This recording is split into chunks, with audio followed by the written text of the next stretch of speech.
no reino da luz, no reino da luz, só tem guarida quem vai por Jesus. No reino da luz, no reino da luz, só tem guarida quem vai com Jesus. Só alcança o roteiro do Mestre e também seu eterno esplendor. Quem passar pela vida terrestre, semeando as virtudes do amor. Esse amor é o amor caridade, que reúne teístas e ateus, irmanados na mesma verdade, luz divina do Cristo de Deus. Só alcança o roteiro do Mestre e também seu eterno esplendor. Quem passar pela vida terrestre, semeando as virtudes do amor. Esse amor é o amor caridade, que reúne teístas e ateus, irmanados na mesma verdade, luz divina do Cristo de Deus.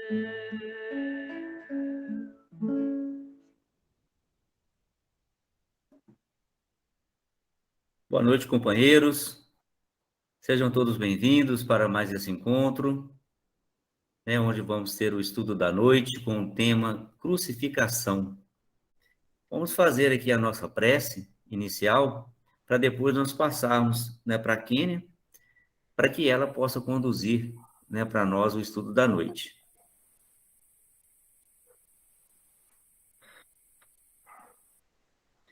Deus, Pai de amor e de misericórdia, agradecemos por estarmos reunidos esta noite, nesse encontro, na busca do conhecimento, da verdade, que vai nos conduzir para o caminho do bem, para o caminho da paz, da harmonia, do equilíbrio. Agradecemos, Deus Pai querido, por estarmos tendo essa oportunidade na nossa caminhada, junto com os nossos familiares, junto com as oportunidades da vida, que vem nos trazer todo momento de grandeza para elevarmos diante a Ti. Que possamos envolver nesse estudo da noite de hoje, nesse aprendizado, que vai nos trazer grande sabedoria para que possamos estar tranquilos, serenos e que possamos produzir cada vez mais o que de bom está sendo ensinado para nós.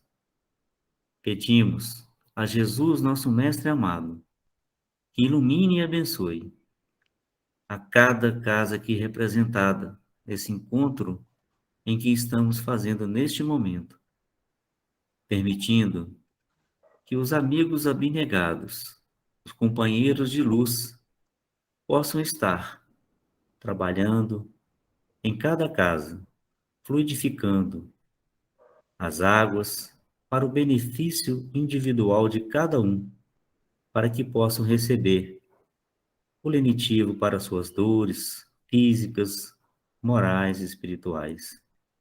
Abençoa, Mestre amado Jesus, a palestrante da noite de hoje, e possamos receber todo o ensinamento do seu Evangelho. Que assim seja. Kênia, boa noite. Boa noite. Sinal verde para você, Kênia. Tá. Boa noite a todos, né? Que a paz do nosso Mestre esteja conosco e que realmente os nossos lares estejam aí amparados, né, pela espiritualidade, pelo nosso Mestre Jesus. O tema da noite é crucificação, né?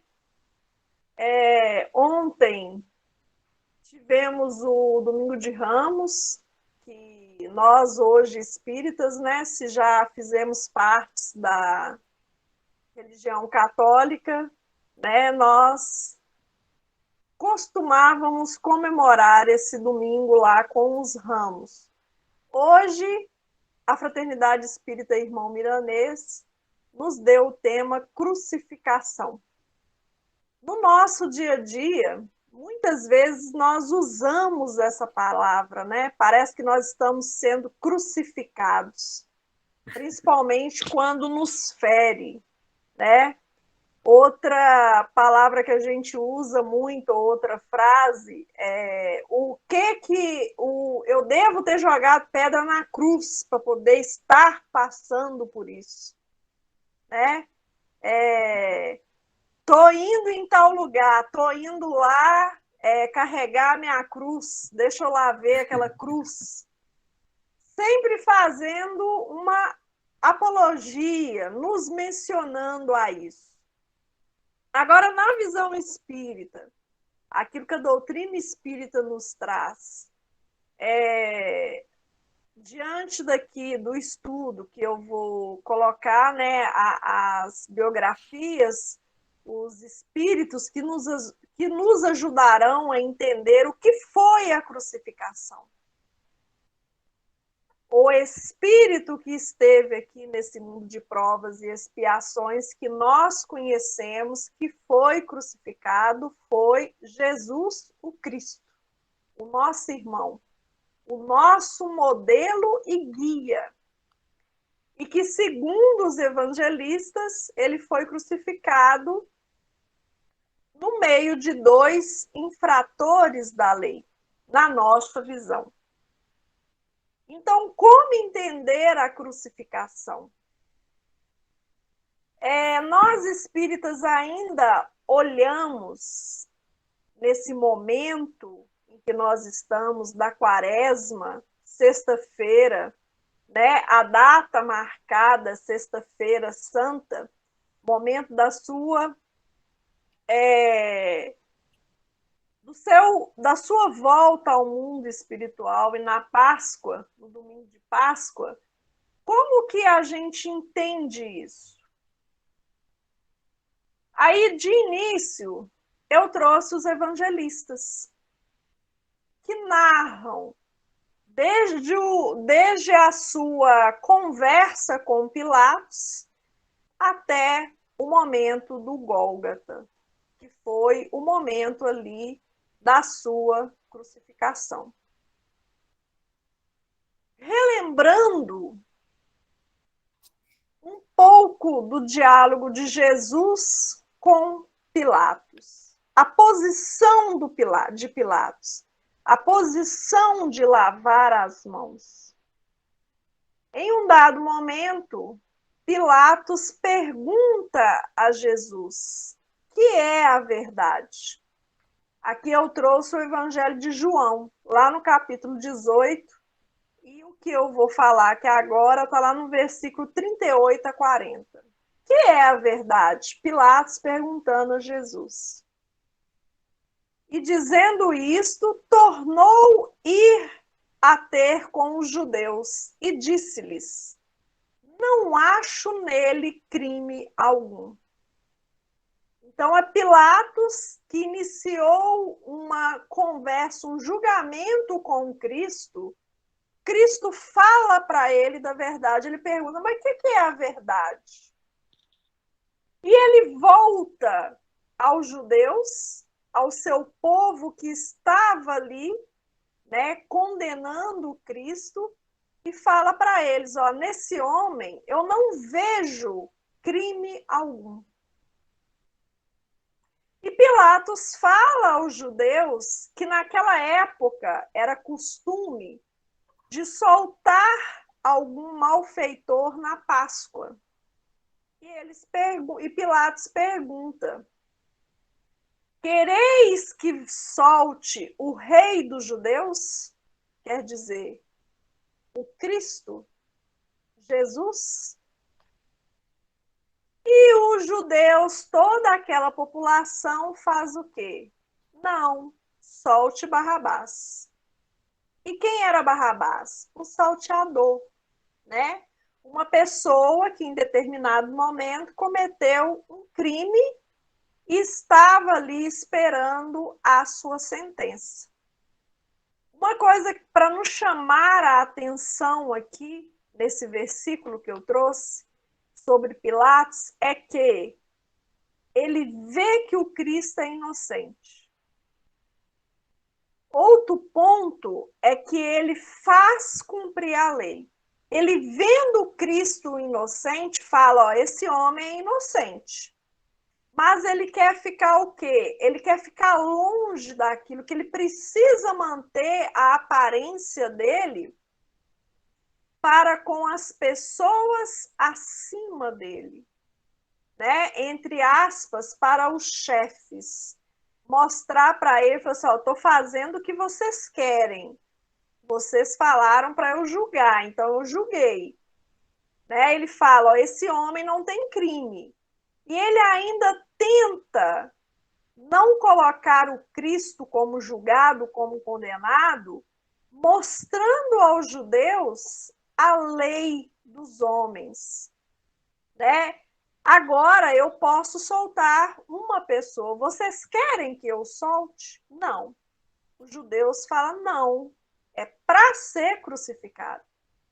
Então, Pilatos aqui, ele, seguindo a lei humana, né, ele tenta mostrar para nós que o Cristo era inocente. Mas fazendo o quê? Se escondendo atrás do quê? Da sua personalidade de autoridade, né? Para poder continuar naquele posto e fazendo a sua aparência de quê? A aparência de que eu estou fazendo o que me pediram, ele vai ser julgado, vai ser condenado. Mas até Pilatos se comove com a inocência do Cristo. Mas, segundo a lei, o que o Cristo tinha de acontecer com Cristo? A sua crucificação. Aí, continuando, Pilatos, pois, tomou então a Jesus e o açoitou. Ele vendo aquilo, ele começa já o outro processo. E os soldados, tecendo uma coroa de espinhos, lhe puseram sobre a cabeça e lhe vestiram roupa de púrpura. E ali começou a zombarem de Jesus. Pilatos, novamente, ele se comoveu com a situação do Cristo, de Jesus. Ele voltou novamente, né, ao povo, aos maiores que ele, né, e falou assim, eis aqui vou-lo trago fora, para que saibais que não acho nele crime algum. Saiu, pois, Jesus para fora, levando a coroa de espinhos e roupa de púrpura. E disse-lhes Pilatos, eis aqui o homem. Vendo-o, pois, os principais dos sacerdotes e os servos clamaram, dizendo, crucifica-o, crucifica-o. Novamente, Pilatos tenta mostrar para aquele povo que aquele homem, o Cristo que estava na sua frente, que ele não conhecia, era inocente. Mas a posição de Pilatos ainda continuava como a de orgulho, a de vaidade. Ele não queria perder a sua postura. Ele não queria perder a sua posição diante daquelas pessoas acima dele, de ser o quê? Aquele que o colocara, o Cristo, como culpado. Porque ninguém mais queria colocá-lo como culpado. Ninguém mais achava nada para poder julgar aquele espírito o Cristo, o nosso irmão maior. Disse-lhe Pilatos: tomai-o vós e crucificai-o, porque eu nenhum crime acho nele. Aí, logo depois, os evangelistas narram um fato de que não era somente Pilatos que via inocência no Cristo. Todos nós sabíamos da sua inocência. Só que, ao mesmo tempo que nós sabíamos da sua inocência, nós víamos aquele homem que, praticando a lei divina, se elevou acima de todos. E o nosso orgulho, a nossa vaidade, né, os nossos momentos aonde nós temos de manter a aparência, naquele meio todo, ele estava o quê? Ofuscando outras pessoas. Quando Pilatos fala, ó, vai, vocês o crucificam. Aí os judeus respondem: nós temos uma lei, e segundo a nossa lei, deve morrer porque se fez filho de Deus. E Pilatos, quando ouviu esta palavra, mais atemorizado ficou. Então, os judeus, eles sabiam da lei humana, que poderiam soltar uma pessoa naquela época da Páscoa, e também conhecia as profecias do Filho de Deus. Porque eles foram claros, nós temos uma lei. Como este homem se fez filho de Deus, ele deve de ser condenado e crucificado como filho de Deus será. Porque nós ainda, os judeus, eles não viam o Cristo como filhos de Deus. E eles estudavam as Escrituras. Isaías, Joel, livro dos Salmos, todos traçaram, todos esses profetas do Antigo Testamento traçaram a jornada desde o nascimento até a sua volta ao plano espiritual sobre o Filho de Deus. Mas os judeus esperavam o quê? Que o Filho de Deus nascesse no meio deles. Não no meio da população comum. Porque onde o Cristo nasceu? Nasceu em Belém. Nasceu onde? Na manjedoura. E a manjedoura, para nós cristãos, para nós espíritas, Emmanuel nos ensina com muita clareza, lá no livro A Caminho da Luz, que quando Cristo nasceu na manjedoura, nós nos tornamos maiores de idade espiritualmente. Nós estávamos perfeitamente sabendo, né, já com, vamos dizer assim, já com um patamar maior sobre tudo o que estava acontecendo do nascimento do Cristo e a sua, né, o seu mandato aqui nessa terra, que é o quê? Que ele mesmo fazia questão de deixar claro, né? A minha comida é fazer a vontade de meu Pai. Ele não se colocava acima de nós e muito menos permitia que o seu livre-arbítrio ferisse a lei divina, porque ele é o Messias, ele é um enviado de Deus. O Cristo, ele se encontra numa evolução espiritual aonde não existe a falência, aonde ele não se deixa levar por absolutamente nada. A vontade de Deus prevalecia em tudo que ele fizesse, absolutamente tudo. Por isso o motivo dele escrever na areia, de nos contar parábolas, de dar exemplos ao invés de deixar livros escritos por ele para nos ajudar. E quem trouxe esses livros, né? Esse tesouro que é o Evangelho? Os evangelistas, que participaram de tudo, e hoje nós temos, né, os evangelistas, o Antigo Testamento, para poder nos ajudar. Então, Cristo, ele estava ali ciente de absolutamente tudo que poderia acontecer a partir daquele momento. E ele, de forma alguma, iria ferir a vontade de Deus. Porque ele poderia ter pedido, ele poderia ter implorado, como ele mesmo disse, né? Se o meu reino fosse desse mundo, né? Os meus anjos, o meu exército não deixaria eu passar pelo que estou passando agora. Mas ele não se importava com aquilo que ele estava passando agora.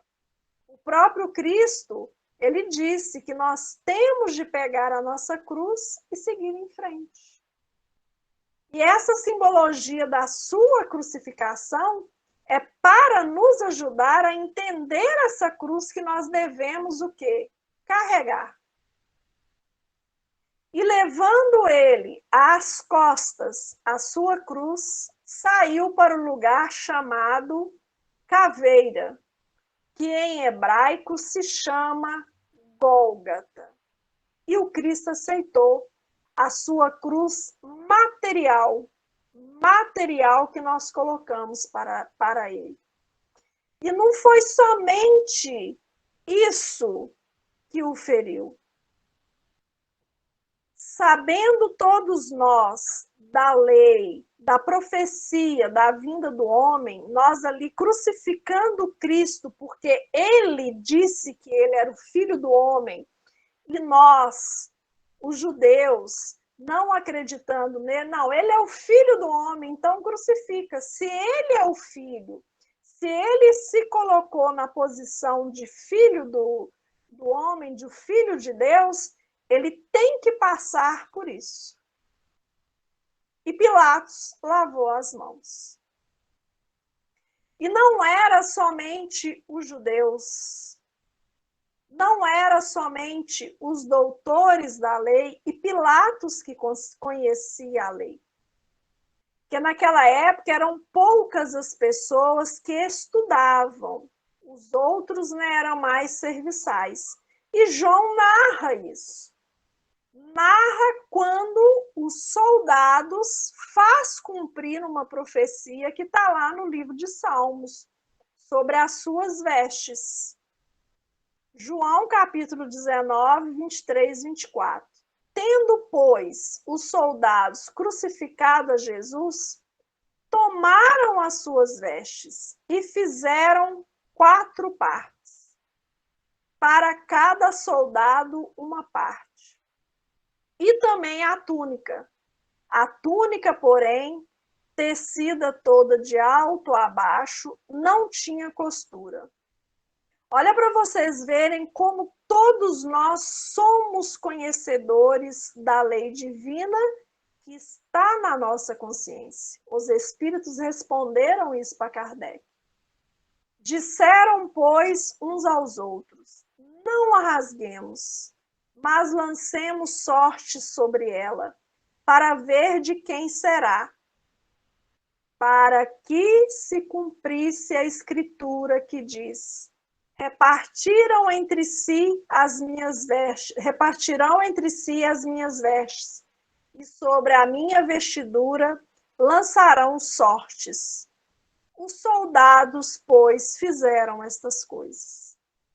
Então, desde o julgamento do Cristo até a sua ida, a sua subida ao Gólgata, com a cruz nas costas, todos nós tínhamos consciência da profecia, da vinda do Filho de Deus para nos salvar. mas nós tínhamos a ignorância de não reconhecer esse Filho no Cristo, que tanto o quê? Nos exemplificou. Nos exemplificou e esteve do nosso lado, dizendo o quê?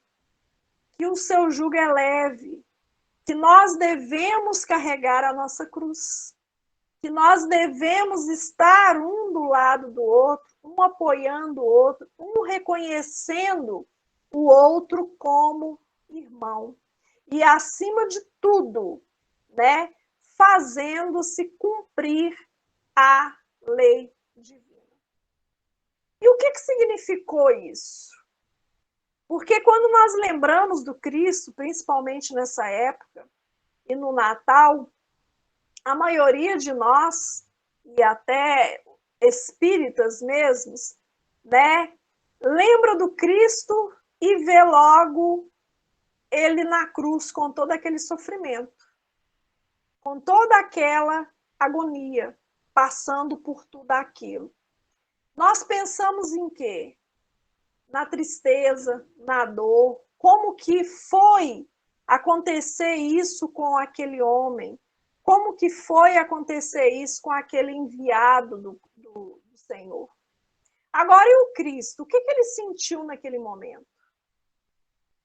Qual que foi a atitude dele naquele momento, desde o seu julgamento até os seus últimos instantes? A doutrina espírita, ela nos esclarece isso. Os evangelistas, né, eles nos falam que Jesus disse a Pilatos que o reino dele não é deste mundo, que rei é ele que está dizendo que ele é rei, né, e que se ele fosse rei nesse mundo, aquilo não estaria acontecendo com ele. O Cristo silenciou, o Cristo aceitou o julgamento da lei humana. Para o quê? Fazer cumprir a vontade do seu Pai, do nosso Pai que está no céu. E lá no livro O Consolador, que é um livro onde Chico pergunta a Emmanuel, e Emmanuel responde, Chico faz duas perguntas, que eu trouxe elas aqui, muito interessantes sobre a crucificação do Cristo, que é a pergunta 286 e a 287. A pergunta 286. O sacrifício de Jesus deve ser apreciado tão somente pela dolorosa expressão do carvalho? Então, quando nós lembramos do Cristo, quando nós usamos as frases, eu devo ter jogado pedra na cruz para estar passando por isso, eu estou sendo crucificado agora pelo que está acontecendo comigo, deixa eu ir ali, pegar minha cruz e seguir viagem. Nós pensamos somente na dor, porque é a dor que nos fere, é a dor que nos acorda. É a dor que nos faz ficar mais alerta aqui nesse mundo de provas e expiações. E nós pensamos no Cristo, assim, ele sofreu muito. A dor dele ali naquele momento foi demais. Só que ao contrário. Emmanuel esclarece que não. Olha o que Emmanuel fala. O Calvário representou o coroamento da obra do Senhor, mas o sacrifício, na sua exemplificação, se verificou em todos os dias da sua passagem pelo planeta. O Calvário aconteceu, a sua crucificação aconteceu porque estava escrito na profecia. E o Cristo, ele não ia de forma alguma contra a lei do nosso Pai. ele permitiu que a lei se cumprisse exatamente como estava escrito na profecia e como ele aceitou passar por tudo aquilo. Então, Calvário para o Cristo foi um dia comum menos doloroso do que os outros dias que ele passou conosco. Por que isso? Nós não conseguíamos entender os seus exemplos.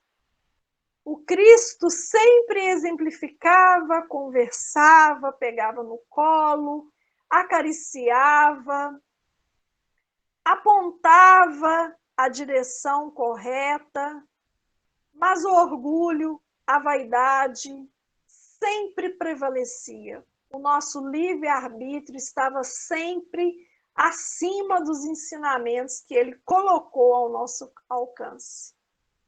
E olha o que Emmanuel continua falando. E o cristão deve buscar, antes de tudo, o modelo nos exemplos do Mestre, porque o Cristo ensinou com amor e humildade o segredo da felicidade espiritual, sendo imprescindível que todos os discípulos edifiquem no íntimo essas virtudes, com as quais saberão demonstrar ao calvário de suas dores no momento oportuno. É assim que nós devemos agir. Buscar no Mestre com os seus exemplos tudo aquele que ele nos ensinou e fazer com que realmente carregar a nossa cruz. Mas carregar a nossa cruz de frente para o quê? Para a nossa vida futura. A doutrina espírita não está sempre nos lembrando da nossa vida futura? Da fé raciocinada? O que me espera lá na frente? O que me espera lá na frente, eu conseguindo cumprir a lei divina, é o mesmo que aconteceu com Cristo lá no Gólgota.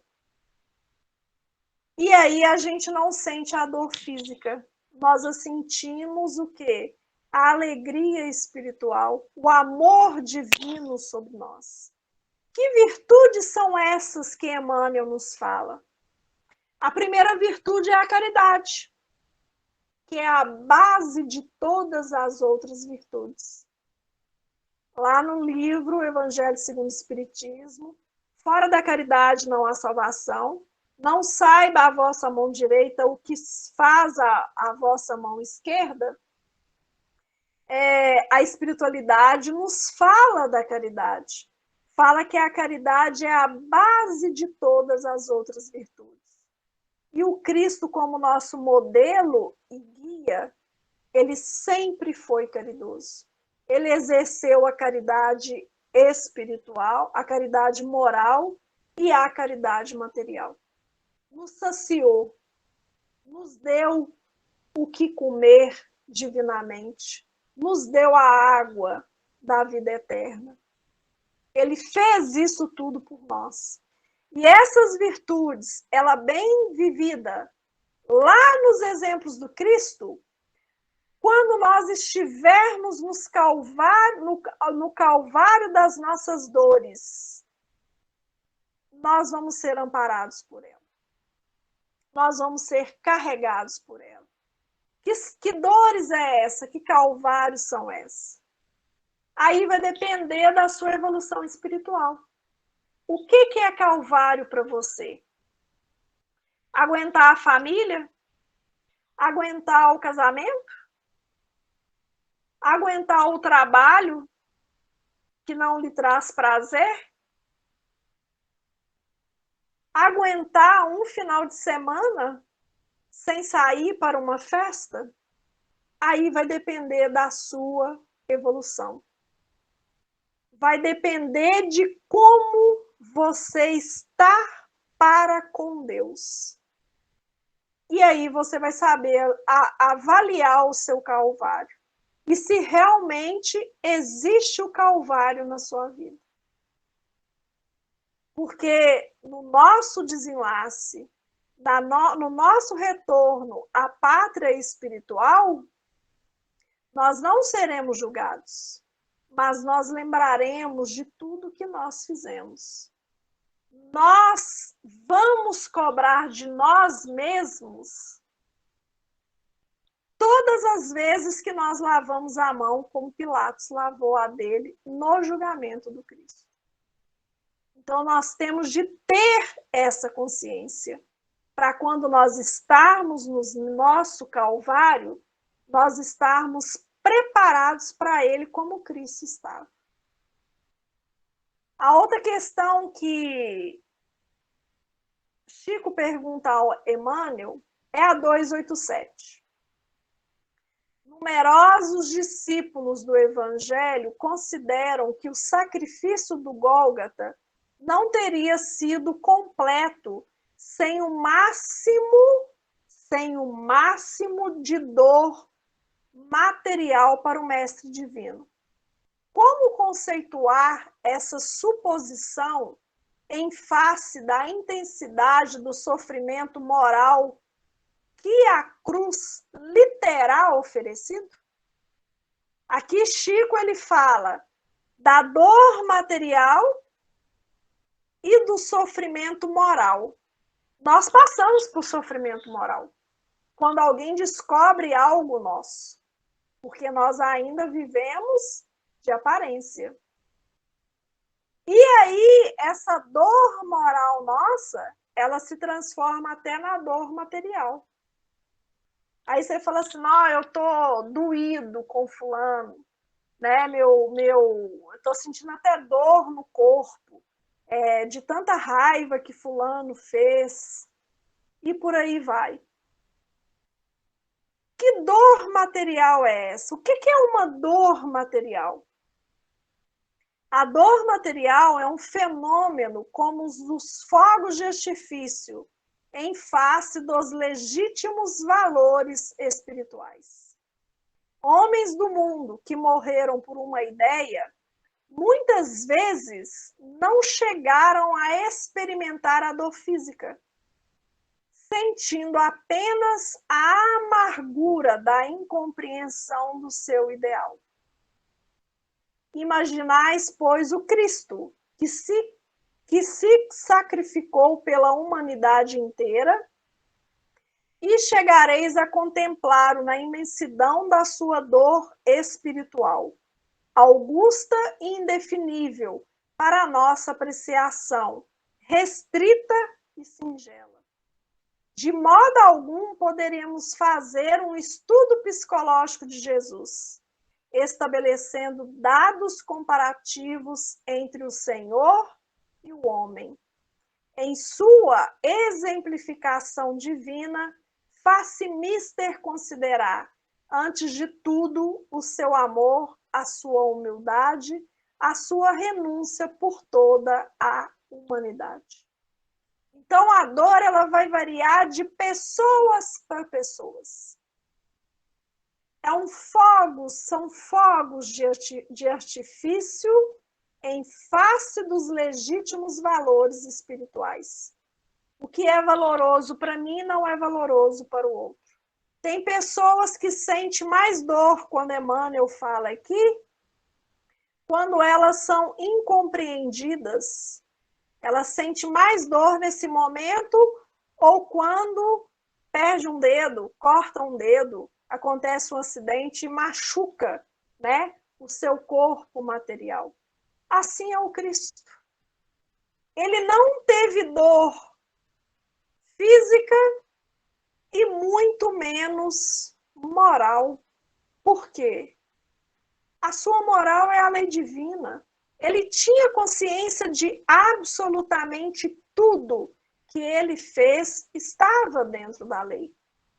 Lá na 286, Emmanuel é claro, a dor dele foi maior durante a sua jornada para conosco, quando ele olhava para nós e via que nós não compreendíamos toda a a sua renúncia, toda a sua humildade, todo o seu amor demonstrado a nós. Então, essa preocupação em que o Cristo sofreu muito no Gólgota, e ele se doou durante todo o seu tempo para nós, ela é assim, mera perspectiva da nossa visão, porque espiritualmente nós estamos errados, como a espiritualidade nos fala aqui. E Emmanuel continua: examinados esses fatores, a dor material teria significação especial para que a obra cristã ficasse consagrada? Então, espíritas cristãos, sabendo agora que o Cristo não sentiu dor material, o seu sacrifício, o Gólgota, ali perdeu o valor para nós? Não. A obra divina foi restabelecida. Não existe sofrer muito ou sofrer menos para cumprir a palavra de Deus. A palavra foi cumprida. O Cristo cumpriu o seu papel. A dor espiritual, grande demais para ser compreendida, não constitui o ponto essencial da sua perfeita renúncia pelos homens? O Cristo sentiu mais dor espiritual e nós não percebemos isso. Como nós muitas vezes não percebemos o nosso irmão do lado que está espiritualmente ferido, espiritualmente precisando de um consolo, de uma palavra amiga, porque ele está sempre sorrindo, ele está sempre bem materialmente. Aí Emmanuel nos chama a atenção, finalizando a resposta de Chico. Nesse particular, contudo, as criaturas humanas prosseguirão discutindo como as crianças que somente admitem as realidades da vida de um adulto quando se lhe fornece o conhecimento, tomando por imagens o cabedal imediato dos seus brinquedos. A nossa discussão vai parar somente quando nós tivermos ali algo físico para poder nos explicar. E nós não vamos ter isso. Porque o Cristo ele nos trouxe a lei de amor. A lei de amor ela é universal. Ela é sentida no nosso íntimo. E ela só é entendida quando nós estivermos 100% para com Deus. Por que para com Deus? Porque Deus está 100% para conosco. O Cristo está 100% para conosco, nos amparando, nos iluminando, nos colocando no caminho correto. Mas nós ainda não estamos para com Ele. A nossa evolução ainda é o quê? Pequena. Para continuar o Cristo, para poder continuar nos falando, pegue a sua cruz e siga o seu caminho, cumpra a lei divina. Isso aqui agora, para mim, né? Isso aqui não está me ofendendo, isso daqui não está me causando dor maior do que eu já senti diante a minha caminhada incompreendida pelos meus irmãos. Os evangelistas narram o momento em que Cirineu ele carrega a cruz de Cristo. Mas ele carrega porque falaram para ele poder carregar. E Cirineu, Simão, o Cirineu, ele sim se sentiu envergonhado, porque ele não era daquela cidade. E lá no livro Fonte Viva, na lição 140, Emmanuel comenta essa passagem de Lucas, que é a passagem de Lucas 23, versículo 26. Ele comenta isso e coloca o título Após Jesus. Mas um estrangeiro, instado pelo povo, aceitou o madeiro, embora constrangidamente, e seguiu carregando após Jesus. A lição, entretanto, seria legada aos séculos do futuro. O mundo ainda é uma Jerusalém enorme, congregando criatura dos mais variados matizes. Mas se te aproximas do Evangelho com sinceridade e fervor, colocam-te a cruz sobre o coração. Emmanuel falando de Simão, o Cirineu. Emmanuel é claro, nós ainda estamos em Jerusalém daquela época. E ele fala, Cirineu ficou após Jesus. O que isso significa? Que nós sim temos uma cruz para carregar. Nós sim temos deveres a cumprir. Essa cruz nos fere, o dever nos fere, nos machuca materialmente e moralmente para uns e para outros não. Mas Jesus está sempre à nossa frente, como ele esteve lá com Simão Cirineu. Jesus, para cumprir a lei divina, para se colocar como servo de Deus, entregando a cruz a Simão, ele continuou seguindo, fortalecendo aquele homem, dando exemplo para ele que se a palavra de Deus, se para a palavra de Deus for cumprida, aquele homem teria que passar por isso, que seja, mas ele estaria o amparando. Assim como Cristo está sempre à nossa frente. Nós estamos sempre após ele. Por quê? Nós temos que seguir o seu caminho. Ele nos mostra o caminho que nós devemos seguir para chegarmos à nossa evolução, que já está programada no plano espiritual. Por que Emmanuel fala que todas as vezes que nós estivermos próximo do Evangelho, com sinceridade, com fervor, irão nos colocar a nossa cruz, exaltar a nossa cruz, porque nós vamos largar os prazeres do mundo. Nós vamos deixar aquilo que o mundo valoriza e sim valorizar o quê? O divino, o espiritual. Então, compreender a dor do Cristo não é só nos colocar no lugar dele, mas é vivenciar o seu evangelho. Quando nós nos colocamos no lugar de Cristo, nós somos formiga. Nós somos grãos de areia, porque nós ainda não o entendemos. E aí é que nós erramos. Como nos colocar no lugar do Cristo, sendo que nós não o entendemos até hoje? Como falar, o Cristo morreu por nós, ele sentiu dor por nós, ele nos salvou, mas nós não vivenciamos o seu evangelho. Nós não carregamos a nossa cruz.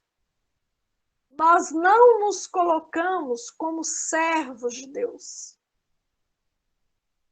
Ali no meio daquela multidão, eu trago agora Maria. Maria, a mãe do Cristo, que se perguntava, como Humberto de Campos nos traz lá no livro Boa Nova, ela se perguntava o que o meu filho fez para poder passar por tudo aquilo. por que o meu filho está sendo crucificado? Ele que sempre se doou a todos que o procuraram e a todos que não o conheciam. É uma dor de mãe, a dor material, incompreensível.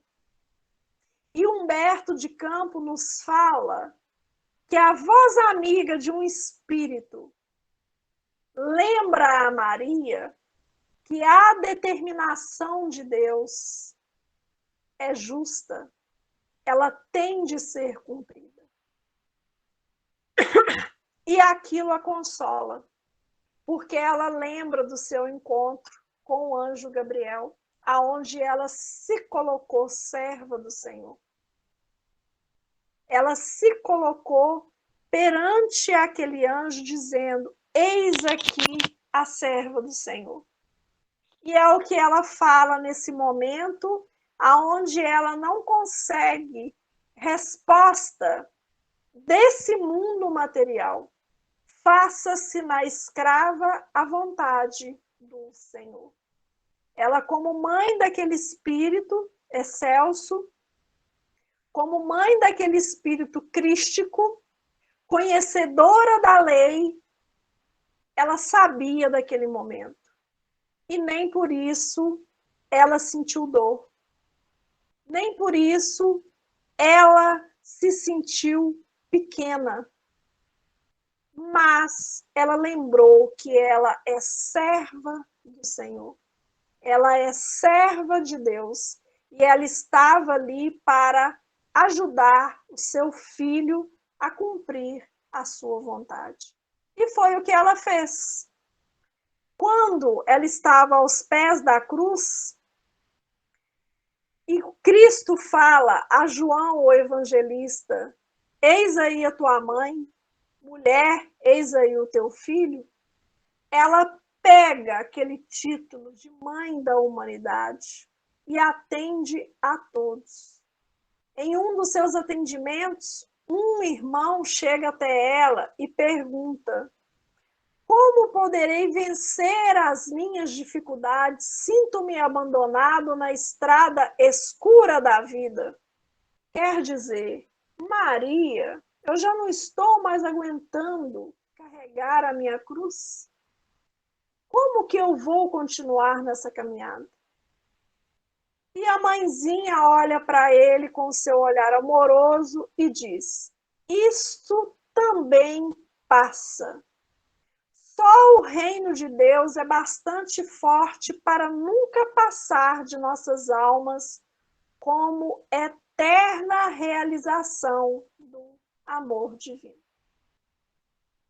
Carregar a nossa cruz, meus irmãos, lembrar do Cristo agora crucificado nesse momento ou em qualquer outro momento, é termos a certeza de que a vontade de Deus ela sempre vai prevalecer. É termos a certeza de que tudo que acontece na nossa caminhada, tudo, absolutamente tudo, tem o dedo de Deus.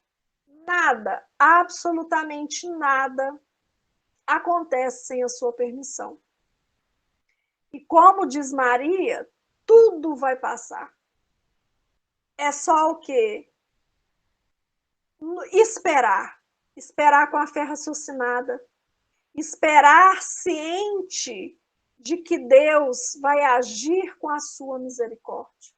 E mais ainda, que nós planejamos estarmos aqui agora, unidos, relembrando esse evangelho, de estarmos nesse mundo de provas e expiações para nos ajudar a evoluir. Se nós nos desesperarmos, o nosso dever, a nossa cruz sempre vai nos machucar.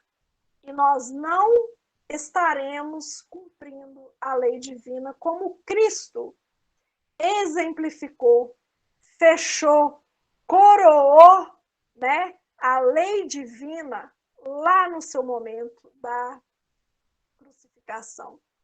Como eu falei sobre o dedo de Deus, lá na Revista Espírita, de 1863, tem um título.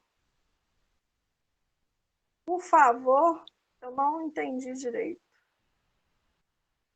Kênia, o Marcos está perguntando para nós aí, por favor, pode explicar as 3 quedas de Jesus ao carregar a cruz na visão espírita? Esse é o As momento, 3. os 10 minutos finais, é o momento que o pessoal que está Tá. conosco faz as perguntas, tá? Então, então, já temos uma aí, que é a do Marcos. Do Marcos. Beleza, vamos lá para ver se eu vou conseguir responder a ele. As 3 quedas de Jesus na visão espírita. Nos meus estudos, eu encontrei poucos dados espíritas até sobre a crucificação do Cristo. As 3 quedas na visão espírita, segundo a minha opinião e o meu entendimento, não foi fraqueza espiritual dele.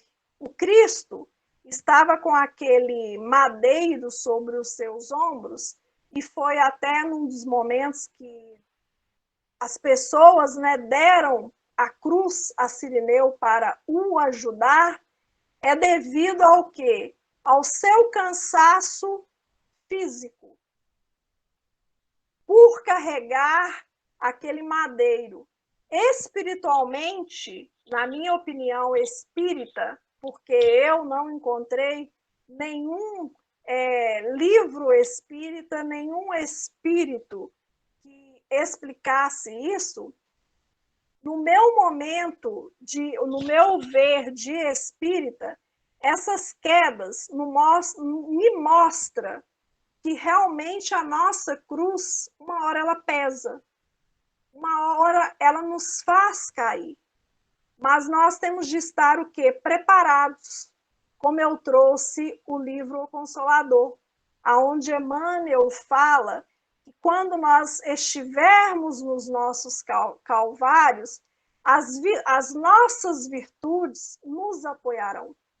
Nós não podemos nos crucificar por cairmos, por julgarmos um irmão que talvez ele seja a nossa cruz, por nos julgarmos em não atender um irmão em dificuldade e ali naquele momento, no seu examinar de consciência, você simplesmente falar, eu não cumpri o Evangelho do Cristo.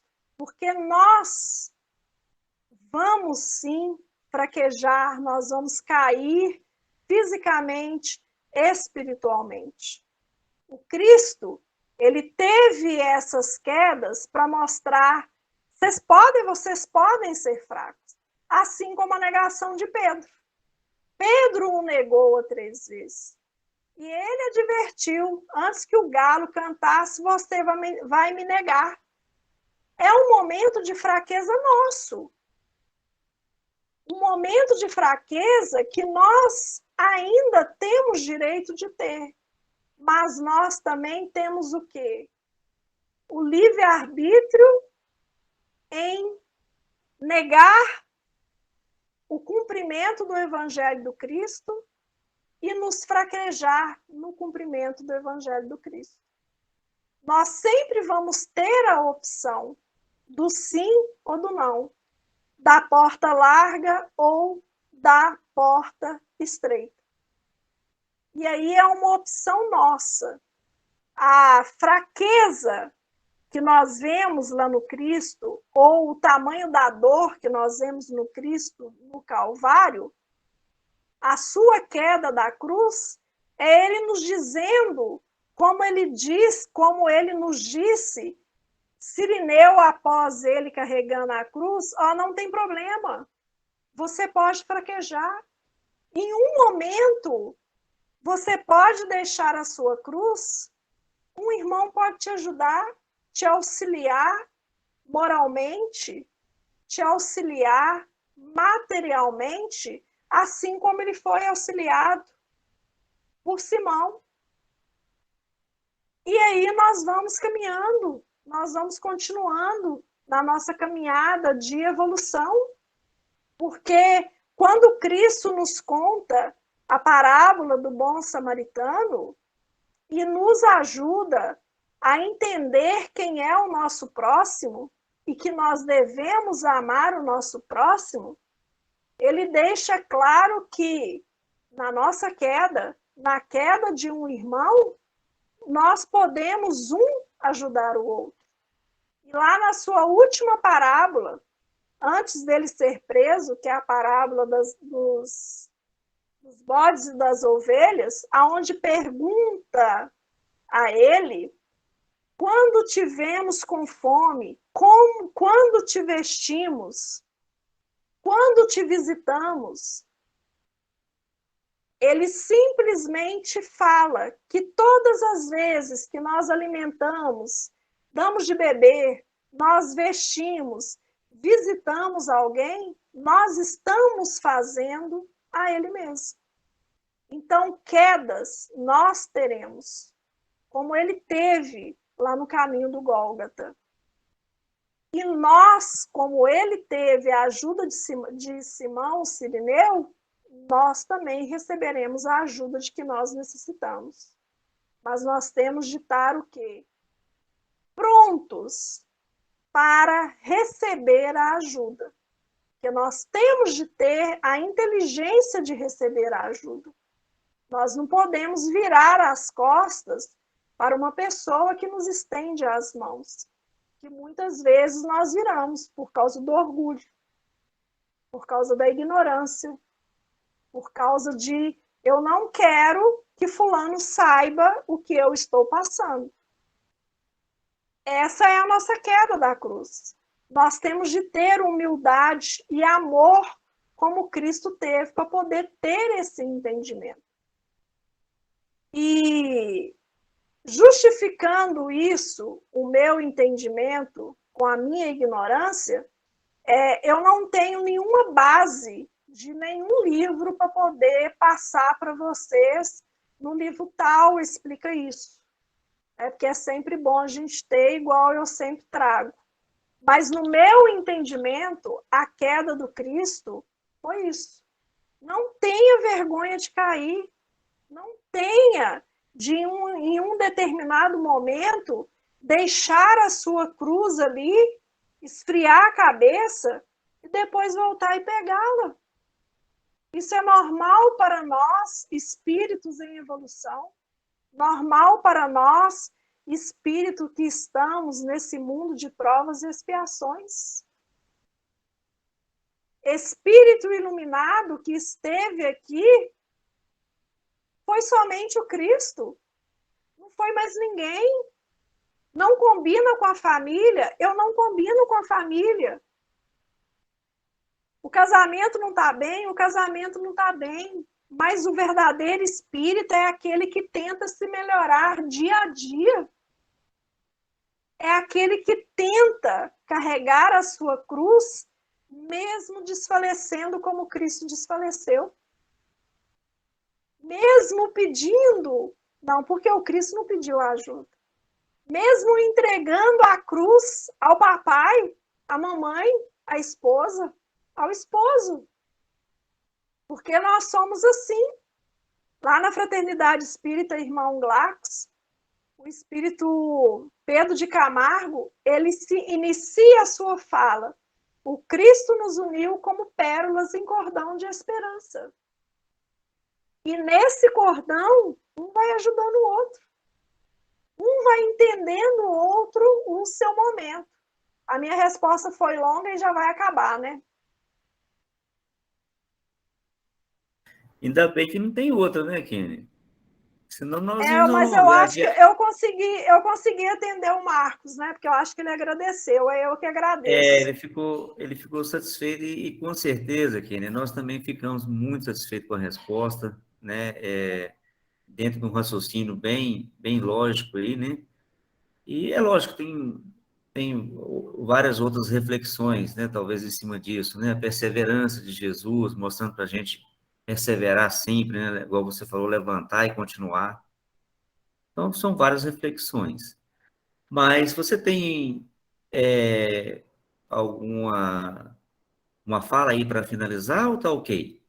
Eu vou finalizar lá com o meu último slide, que lá no livro Parnaso Além Túmulo, Olavo Bilac faz tipo um verso sobre a crucificação do Cristo. E ele lembra a fala do Cristo: perdoai-lhes, meu Pai, não sabem o que fazem. Como Emmanuel nos disse lá no livro O Consolador, nós ainda estamos na Jerusalém, nós ainda não estamos sabendo o que estamos fazendo. Mas o Cristo, vocês podem ter certeza que Ele está à nossa frente, nos ajudando a carregar a nossa cruz. Nos ajudando a colocar as nossas virtudes nesse pilar que é a caridade, que é a base de tudo que nós precisamos para continuar na nossa caminhada. Eu agradeço a todos, que a paz do Cristo esteja conosco. Muito obrigado, Kenny, né, por estar conosco essa noite, por esse conteúdo muito rico aí, nos trazendo excelente esclarecimento, né, sobre essa passagem de Jesus, esse exemplo de Jesus, né, com esse tema de crucificação. Nós te agradecemos imensamente e contamos com você para uma próxima aí, tá ok? Eu que agradeço. Bom, diante de tudo isso, né, Kenny, eu fiquei lembrando aqui de umas frases que é buscai, né, e acharei, pedi, obtereis, e isso é que nós estamos fazendo hoje aqui, né, segunda-feira, né, buscando o esclarecimento do Evangelho sobre a luz, né, da doutrina espírita, para que possamos realmente, na nossa caminhada, sentir essa leveza aí de carregar a nossa cruz. E nós vamos conseguir, né? Jesus, nosso amigo presente, está conosco todo o tempo, nos amparando, nos auxiliando. Bom, pessoal, chegamos aí, né, no nosso horário. Mendes, dá tempo ainda de uma musiquinha para fechar? Sim, claro. Ah, ok. Vamos Então, lá. depois da música, né, vou pedir ao meu amigo Paulo para fazer a prece por nós. Pode ser, Paulo? Senhor, só tu és o meu amor nesta vida sem fim. És tudo que resta de mim nesta vida sem fim. Além das grandes estrelas, do silêncio e do mar, tu vives em minha vida, enquanto eu vivo a sonhar. Tu és a esperança de alguém que tudo espera do mundo. Tu és o amor mais sublime, és o amor mais profundo. Senhor, só tu és o meu amor nesta vida sem fim. És tudo que resta de mim nesta vida sem fim.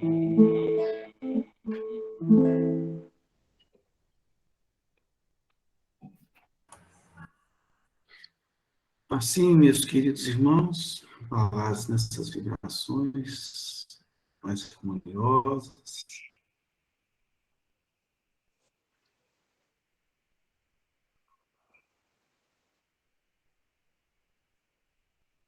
mais edificantes,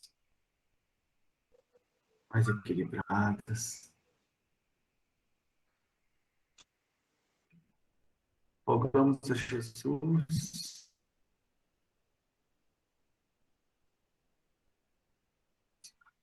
o amparo necessário, a proteção, o esclarecimento bendito, para que possamos brilhar. Nos guia, Jesus, nos ilumine, Jesus, nos abençoe, Jesus, sempre com bom ânimo, com a disposição a podermos caminhar.